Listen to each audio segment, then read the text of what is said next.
Good. Good. So, put this slide here. This is the slide that I get chirped about all the time when a parent has a complaint. It's usually like, my kid didn't get fair playing time. You call it a family, whatever. You call it a family. My son or daughter's being bullied. You say it's a family, but you cut my kid. And this is what we're striving to be. I think it's been really stressful, probably for your own family over the last couple of years.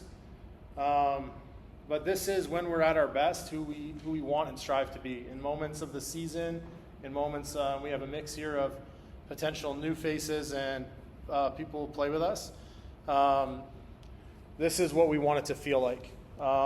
Over the last 3 weeks, Fridays of the summer, we had free soccer camps for grassroots, and we had about 60 or so kids each week. I think we had about 125 kids sign up individually.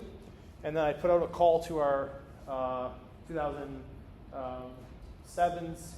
8s, 6th, 7th, 8s, and 9s to volunteer to help coach the camp. And each Friday I had like over 30 volunteers. So we had 60 kids and had 30 volunteer coaches to help our 4 to 6-year-olds. And that was really cool. And that was a really good way for me personally to recharge my batteries at the end of summer, because sometimes it's a grind.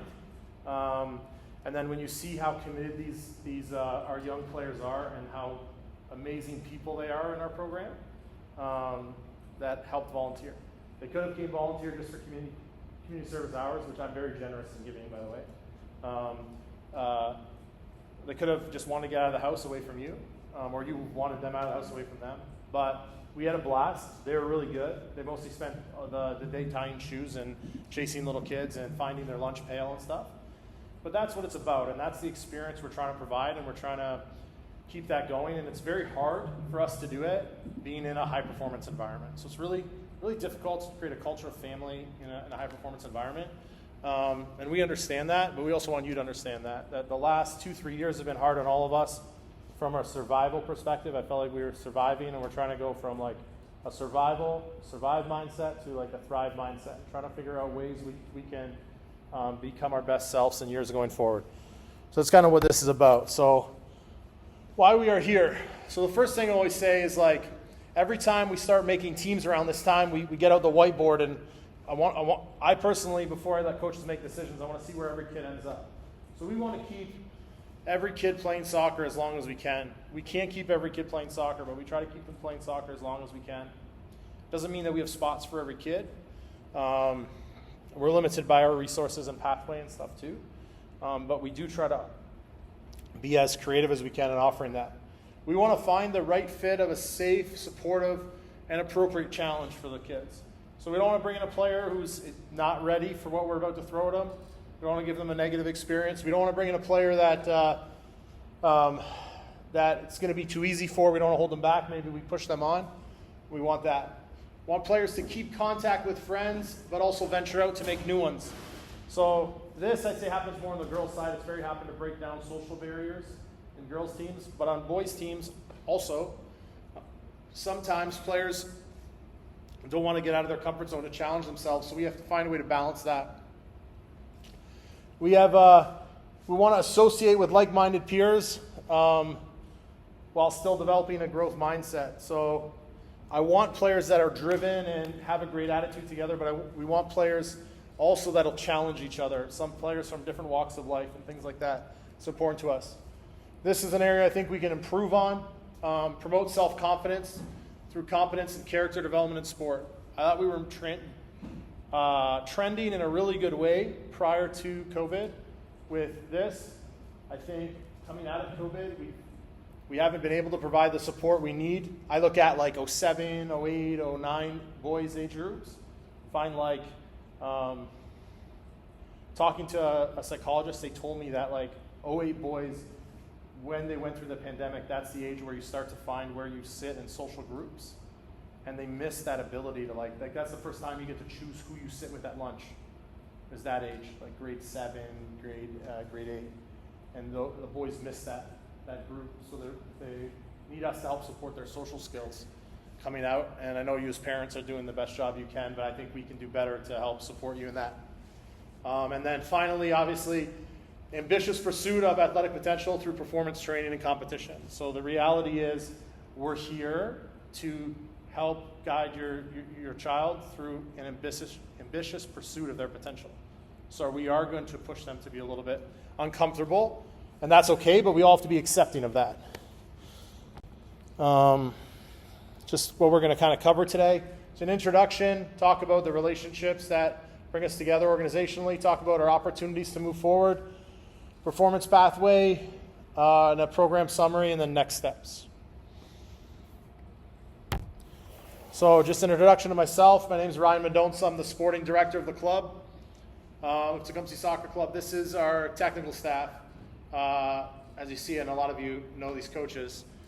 Just kind of what my job entails. My job entails a lot of technical staff support, which, to be honest, this year I probably didn't give as much as I wanted to, and guidance.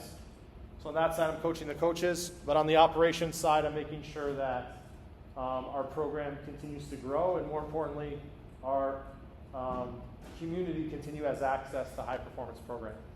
So for the 5 years before we got into OPDL, Ontario soccer team from Windsor-Essex County had no presence in the top league in Ontario. That's a crazy thing to think. So when people say sometimes Ontario stops in London, that was the case. Just a little bit about the club. We just got renewed, but in 2019 we became a Canada Soccer National Youth License holder. I talk about that a lot because it's a very extensive process. Basically, it underlines the ability of, can you do something well, and do you have a strategic plan and everything to show that we can do it well over time and sustain it. So we started with the 2005 age group in OPDL, but can you continue to do it all the way down to 2010s? And you're going to have peaks and valleys and dips, but can you provide that opportunity to them? So we came up, Essex County's only OPDL license holder, so we play in the highest leagues in Ontario. And then we were also granted access to play in League1 Ontario. On the boys' side, we have a U19 and U21 team. On the women's side, we have a U19, U21, and a premier team. It's like semi-pro or pro-am, as you like it. What we try to provide is a full-time soccer service with professional program planning, technical staff oversight, and a player pathway for every age group. So even if when we don't have a pathway, we try to get relationships to assure we have a pathway. So if we didn't have a way to play in the U.S., we partner with clubs over there. We didn't have a pathway to play regional, we partner with clubs there. And that's kind of what sums up this next one. So a lot of people ask, like, what's the relationship with Kubota? And we're still working towards building it, and we have new successes and new failures all the time. But at U4 to U8, we kind of each have our own. We have our mini program. Kubota Soccer has their 2 affiliate recreational clubs. At U8 through U12, we each kind of have our grassroots. Our skill center is a little bit different. Like this year, we run an internal league for our U8 through U12, so they all get gameplay every week. I'm not sure what Kubota does at those age. And then at U11 and U12, we also play under Liverpool FC in the U.S., a little hybrid pathway to start getting best of best, or like with likes, really the actual term I like using. We each have our own separate Soccer for Life path. For us, we compete in what Ontario Soccer calls the talented pathway. I find that's a really exclusive term. I don't really like using it. That's why we call it our performance pathway. But it's the highest level in Ontario. And Kubota has now 5, I think going on 7 teams in the regional league in the Soccer for Life pathway. So this is kind of what we're talking about today. So kind of like I said, the opportunities that brought us here is in 2017, we were awarded the Ontario Player Development League license in the OPDL. 2018, we were awarded our Ontario Soccer Club Excellence Gold. That's more of an administrative back-end work. 2019, we were one of the first 39 clubs in the country to be granted Canada Soccer's National Youth License, which is an extensive process to keep and maintain. And in 2020, we were awarded our League 1, 5 League 1 licenses or application to put in teams. This is a graphic that Ontario Soccer says clearly depicts the pathway. I tend to differ with that opinion, but when you look at grassroots, it's kind of all together. U4 through U12, everybody's playing, having fun, figuring it out, training, trying to figure out if they like soccer, dance, chess, hockey, basketball, whatever. And at U13, as players start to grow and change cognitively, we start to select kids, whether they're currently in a talent performer, they're ready to be tested, or they'll still continue developing the Soccer for Life pathway. The one thing that this graphic does depict really clearly for me is the longer a player is outside the talented pathway, the further the gap becomes between a Soccer for Life pathway and a talented pathway. And it's a harder and harder and harder jump. On the boys' side, what is a big difference than the girls' side is the PHV, the peak height velocity, so the growth of a boy, their later matures.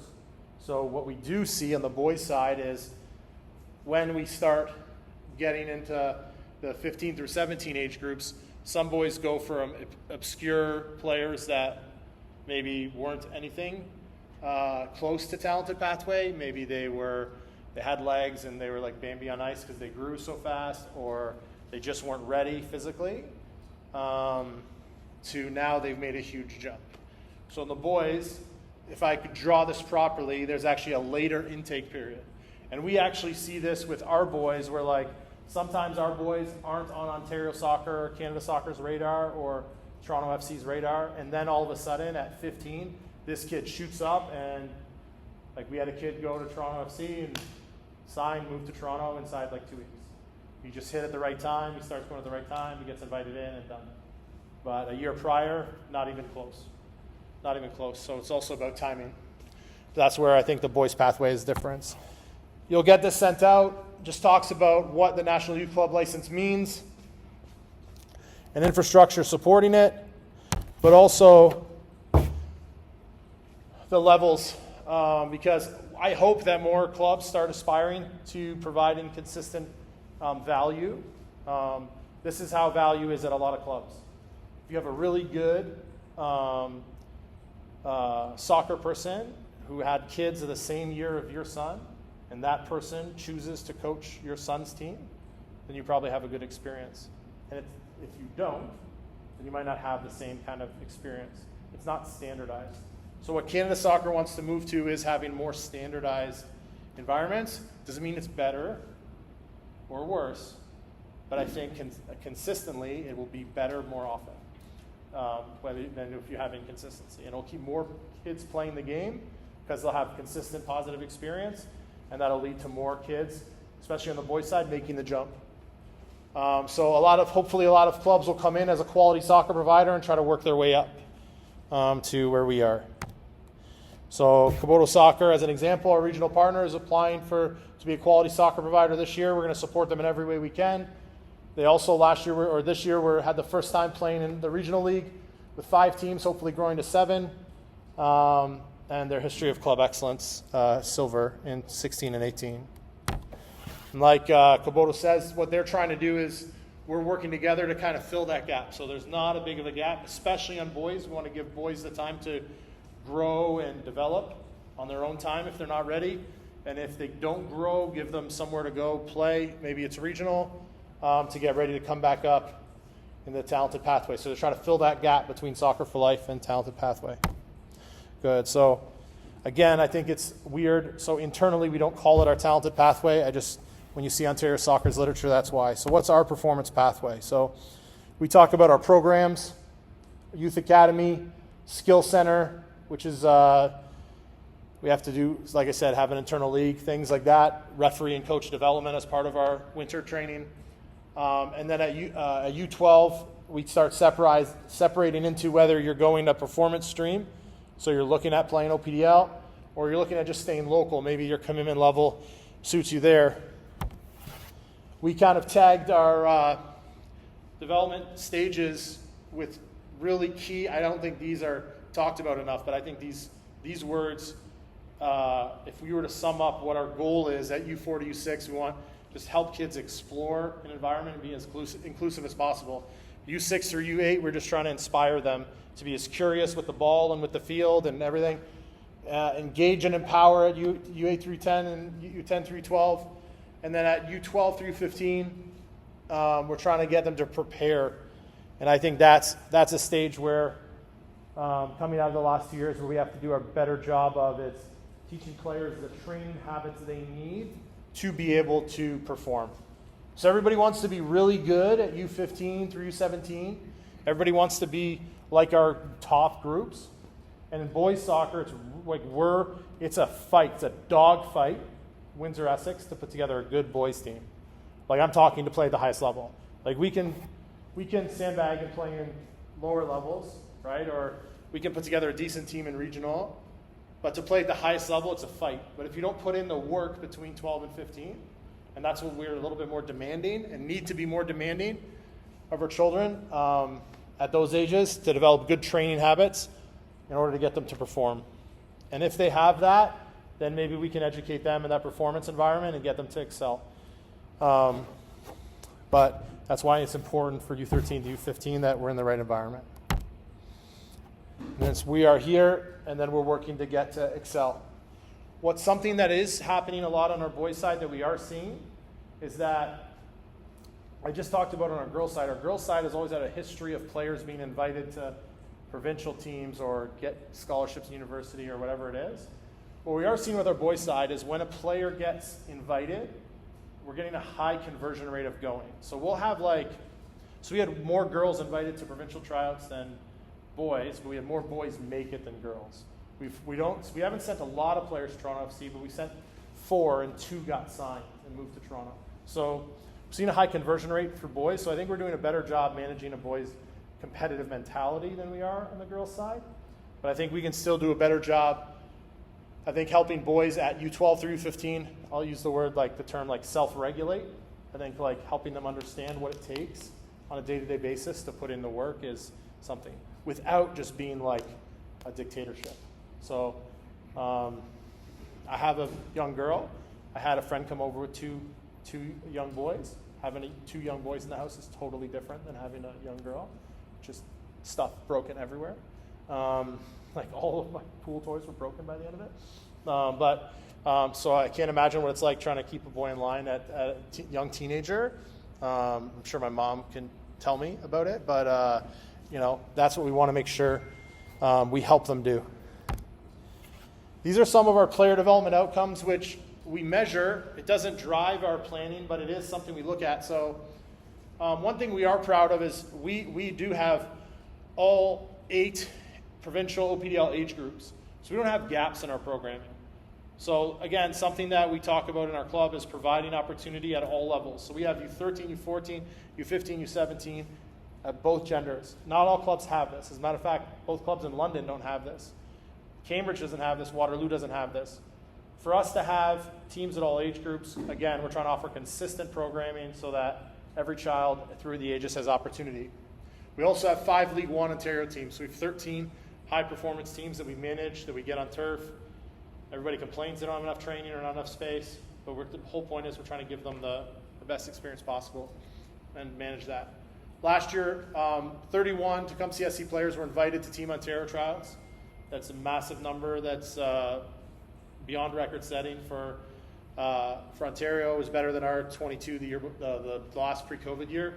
It was 7th of all clubs in Ontario, which is punching way above our weight when you look at our population center. 7 Tecumseh players made Team Ontario, plus 1 that couldn't play on Team Ontario because he got signed to Toronto FC's academy, like I said, and moved up to Toronto. 9 Tecumseh SC players, girls, were invited to the National Development Center in Ontario. The NDC essentially replaces what Toronto FC as a pro club does. It houses the best girls in high school, brings in 24 girls. They move, they go to Bill Carruthers School, and they train every day. They work out in the morning at 6:30, they train every day at 4 p.m. And and that's their school.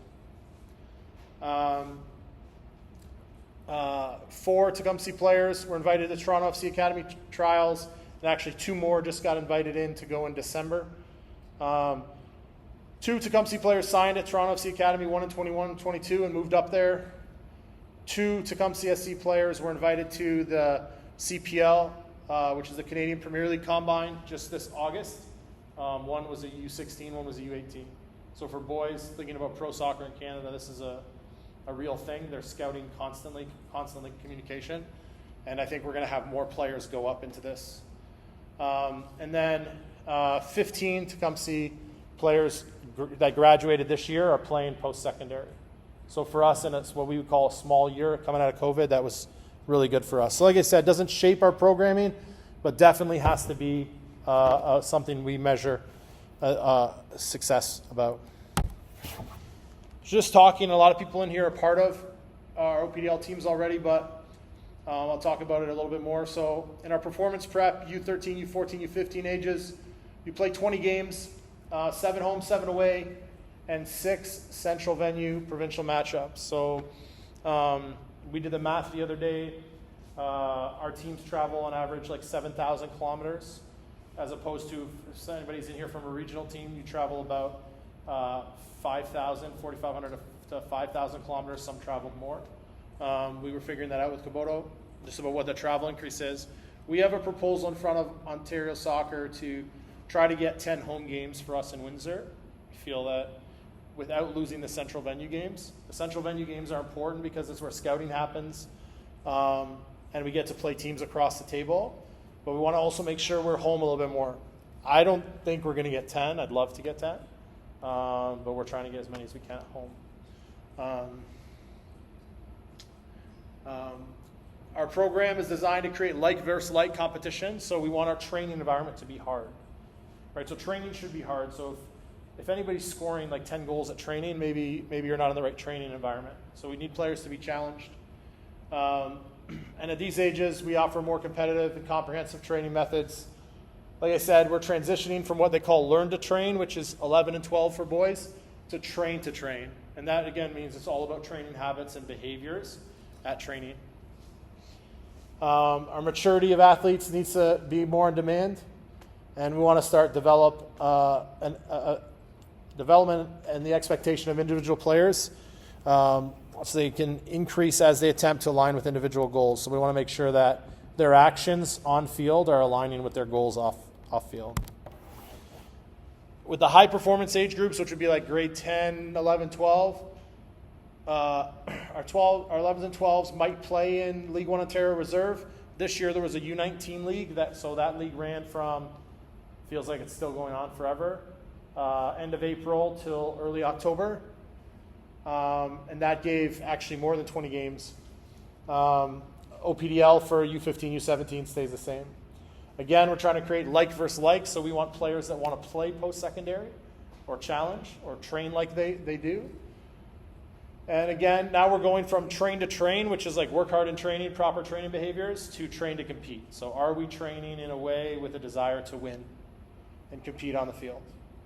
And again, we want to monitor their goals and try to make sure there's more of a team demand.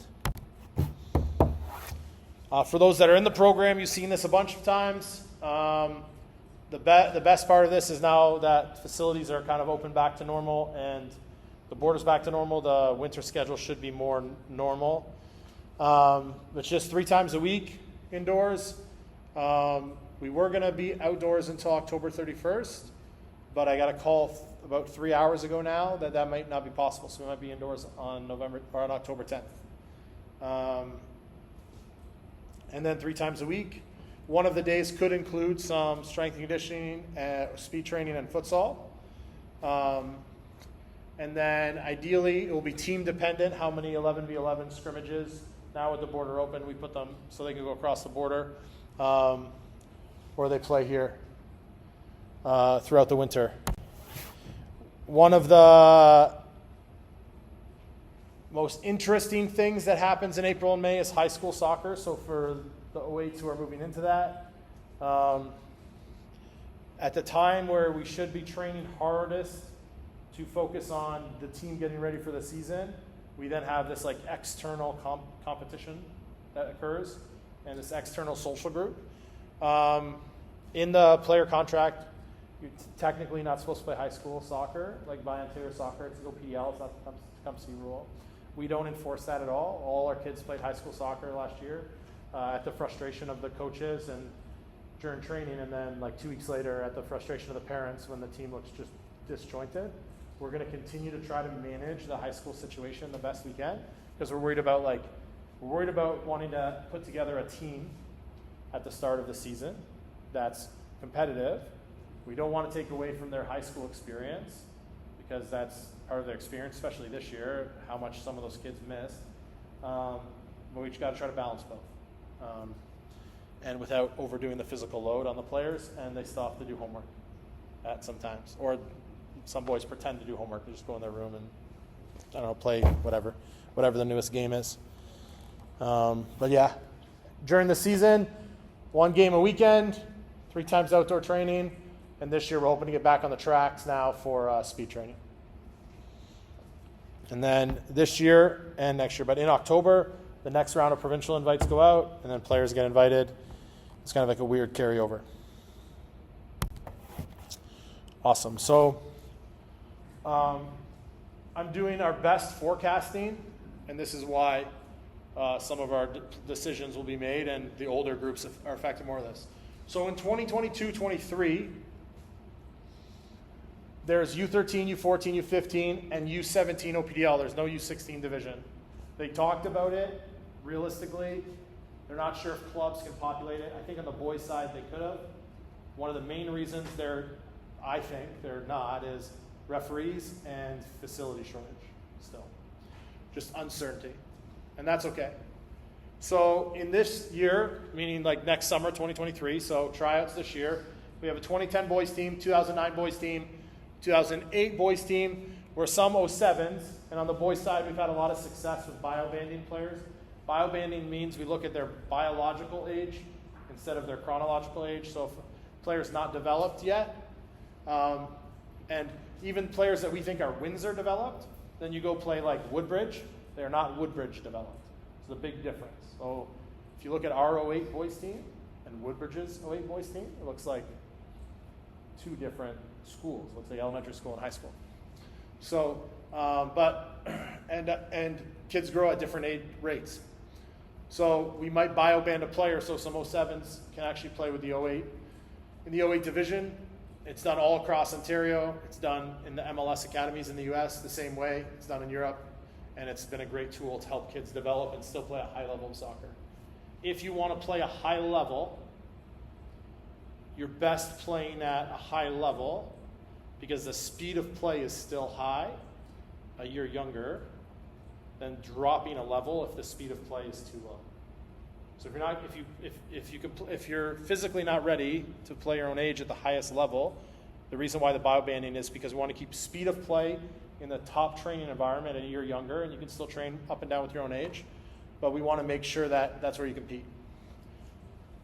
So this year for our U17 OPDL, it'll be 2006 and 2007 boys. And our League 1 reserve, which I don't want to call it U19 because this year that a U19 division, next year, like when League 1 talks about this in December, January, they could change this. But I'll call it League 1 reserve for now, whether it's U19, U18, U20, whatever they do with it. It'll be 2005, 2006 boys. So all of the excitement will happen this year's tryouts between the 07s to the 05s. So to see how players are ready. So which players are ready to play League 1 reserve, which could mean you're playing against men who have come back from first year university and play U19. And then some need to still play U17 OPDL. Some may be in between that environment. So that'll be done by the coaching staff of those groups.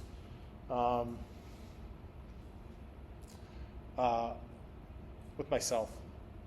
Full disclosure, because I get this call all the time that like so-and-so coach didn't like my kid and whatever, I have to stamp every roster. So when cuts happen and somebody calls and complains and tries to say somebody else, like I have to support and back the coach. I have to, if something wouldn't happen if I didn't agree with that. And sometimes it's tough. It's tough, but at the time we have to make decisions. In 2023, we believe, in talking with all the other clubs, that there's going to be a U16 OPDL division, which we've been waiting for a long time. It was talked about pre-COVID, and we're waiting for it. So some of our decision making this year is also because we're planning not in a vacuum. We're planning for the development of players over the course of time.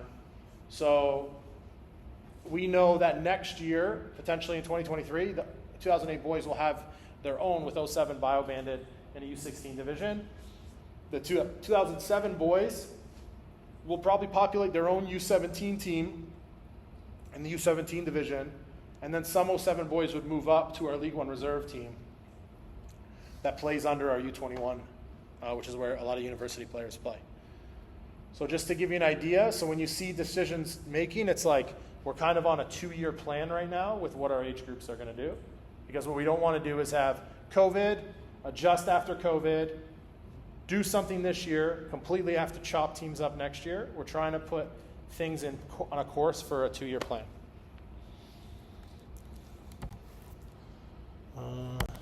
There we go. Coaching assignments. On the boys' side, Jordan has the 2010, 2009 boys. Frank has the 2008 boys. Dimitri has the U17 boys. Layton has the U19 boys. Our staffs, with our scheduling now, will be integrating more. Last year was kind of more of an island schedule or silo schedule than I would have liked. What I like, and Dimitri will be converting it to his Canadian stuff now, is that all of our coaches are licensed by Canada Soccer at a national level. That means that we're working with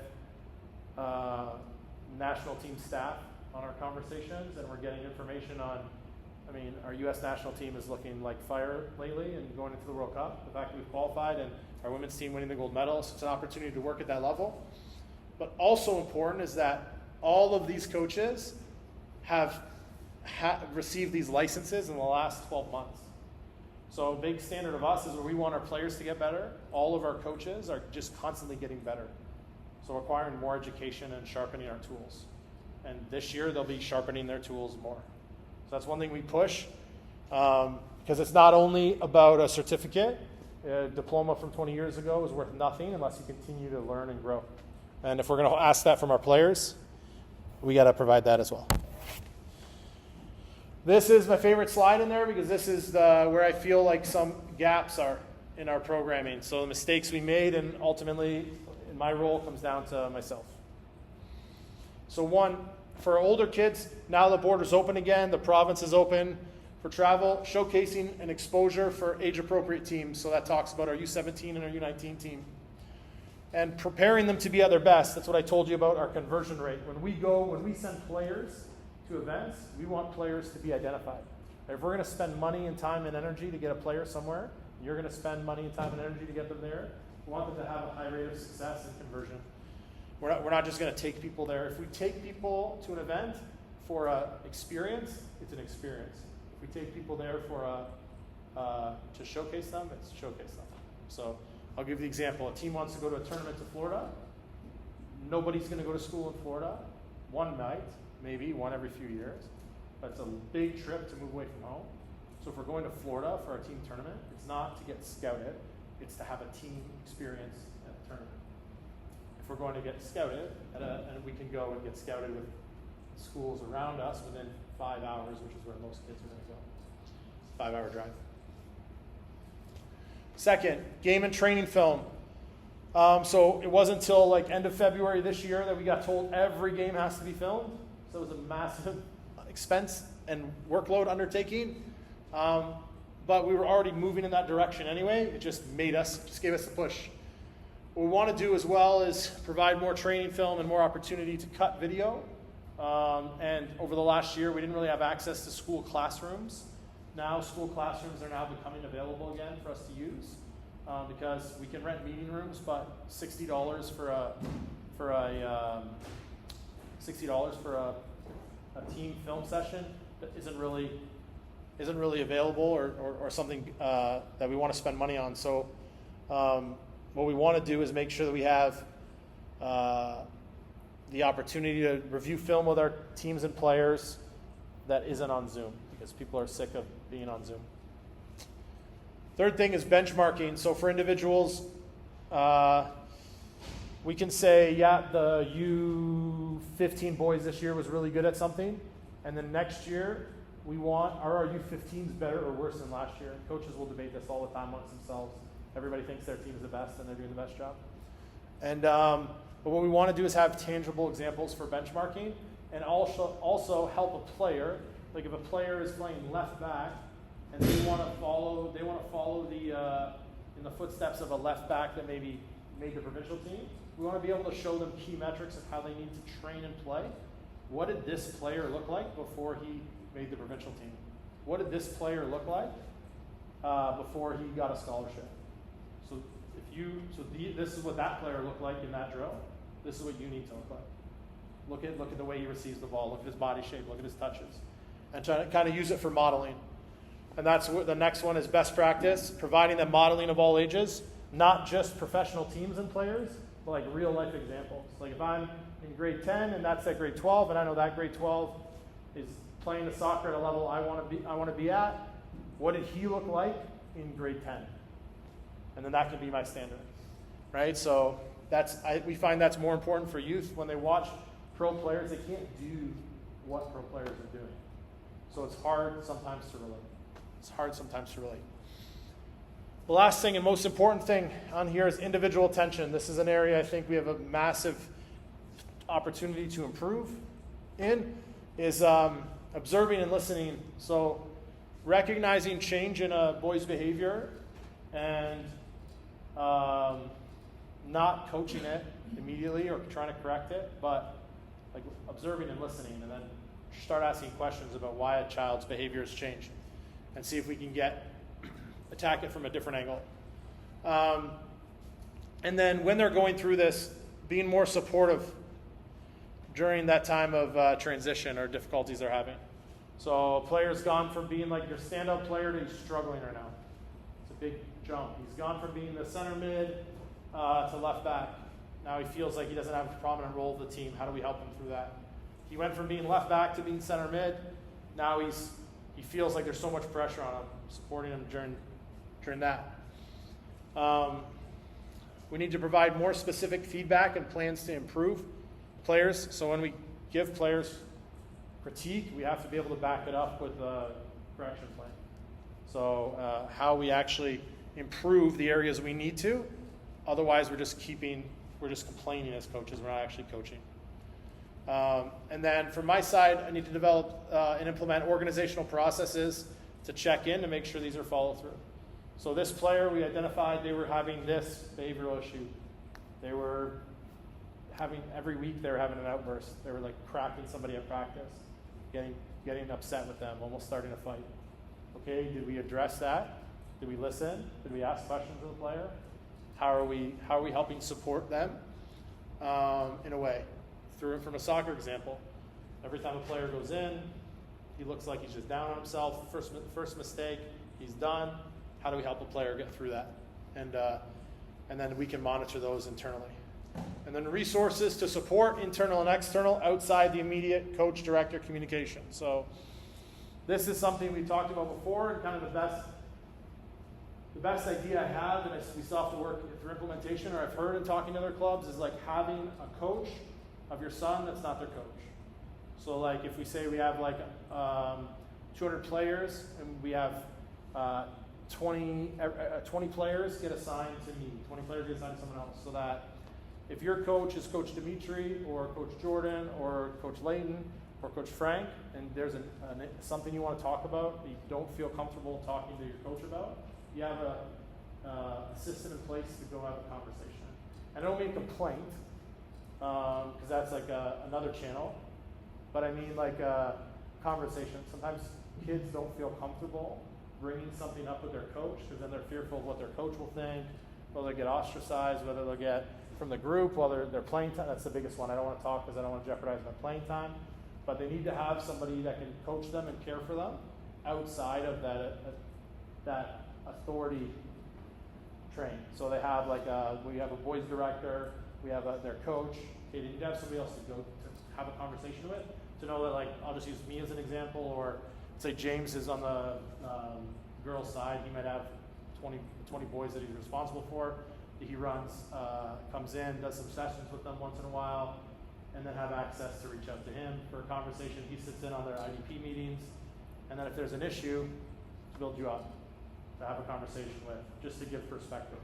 Just another external support resource to the player, so it doesn't feel like my coach hates me, I have nowhere to go, I can't go to complain with the person who hates me. This isn't really like a maltreatment issue. I just don't feel like I have the support I need. Can I just get a third-party perspective? We're just trying to formalize that support. The performance expectations, again, we're just looking for players who have a willingness to learn and commitment to constantly improve. If your son's not there to constantly better himself, it's not going to work. Want them to be able to grow, and attendance, not only showing up, but actually showing up engaged. Like I said, that's probably the biggest difference is, can we get them in better training habits to, as soon as they're out there, it's everything. I give everything, and I empty the tank, and then I step over the line, and I go home, and then when I come back and do it again. So if I miss Tuesday, when I come practice on Wednesday, it's everything. And I would take that, players who give everything all the time, than players who show up all the time and half-ass it. That's just the reality. Because then that just brings mediocrity to the group. This is, like I said, we have the estimated budget for the year. This is still being reviewed over this week. There's a couple pieces we don't have, but this is what it's looking like. I tried to give you the best idea I can. The biggest change and increase has been outdoor training turf. We used to have a really good deal on outdoor training turf. To give you an idea, we're the second cheapest now in Ontario in OPDL. So it's not something. Cameras was really expensive this year and every year, and hosting games now is going to be approaching up to like $400 a game. So it's becoming an issue. But this will be sent out. The end of season trial process, or where we're at right now, just to give everybody an idea. We have the performance communication tonight. Your coaches will have the conversation with you and your son about where they're at. Ask you where they're at. We will communicate with players outside the system about what dates they can come in and trial. So if you're on a team right now, you don't have to go anywhere for a trial. But we'll be inviting kids based on the coach's schedule, how much field space, etc., in on player trial during this month. And we can offer commitment letters at any time. Any player that we're pretty confident that we're releasing, we'll be doing a face-to-face conversation or offer one. Some people might refuse one to give a debrief and eval, and because we want players engaged. I've last year I released a lot of players, more than I ever have in my life from the club. I had to personally send a lot of that out. And it's really hard, but I think that most we can offer is a in-person conversation from their current coach and selection coach. The coach is changing. Then a player signs the commitment letter. We have the team meetings when we go over the prospect and planning, and then our performance training begins October 10th. Like I said, might be indoors. Even though I'd like our 11v11 teams to be outside till the end of October, it might not happen. That's really it. Questions?